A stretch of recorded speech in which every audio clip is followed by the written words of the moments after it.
Hello lovely people. So today again the IT industry where I had talked about motivation invited me back again with a brand new topic, mindfulness. And what I'd like to share with you are the two levels with which I dealt with mindfulness. Mindfulness from the world within, an inner world which we very often ignore, and mindfulness with the external world. So inner world would be, how do I focus on the here and now?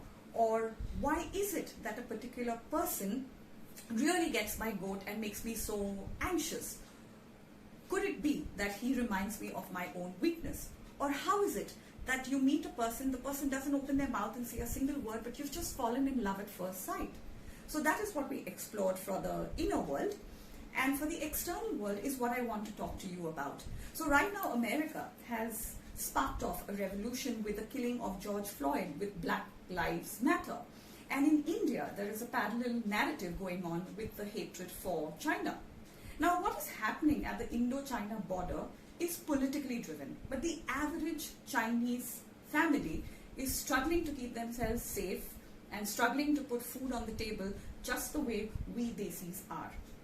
And in the process of hatred, okay, we are forgetting that we have now started discriminating against our own people, the Northeasterns. So this Netflix film has been absolutely fantastic. Akuni, in a very humorous way, they have shown how prejudices are actually being a divisive force among people.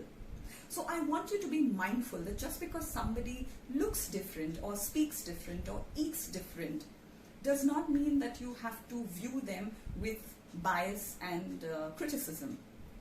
And the greatest gift, so if somebody of a different color and a different race talks about the struggles that they are facing, the least you can do is listen. Because the greatest gift to mankind is to listen. They have gifted you their vulnerability. They are trusting you with their secrets. They're bearing their soul to you. So please listen to them respectfully.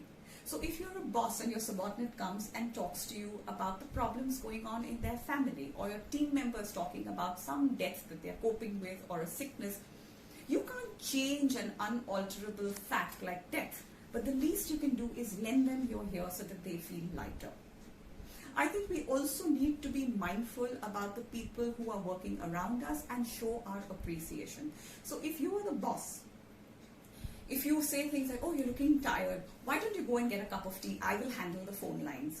Or if you say, oh, you guys are working really late, come on, let me order a pizza. Or you say, it's raining very heavily. You know what? Don't take the train, take a cab, raise the invoice, and I will look at it. I think we just need to be mindful by being nice.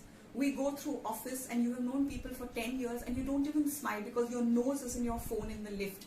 You don't even look at the person next to you or in the next cubicle. So the world would be a better place if we were just a little more mindful and smile and say hi, because smiling is absolutely free of cost. So thank you, keep smiling and stay happy.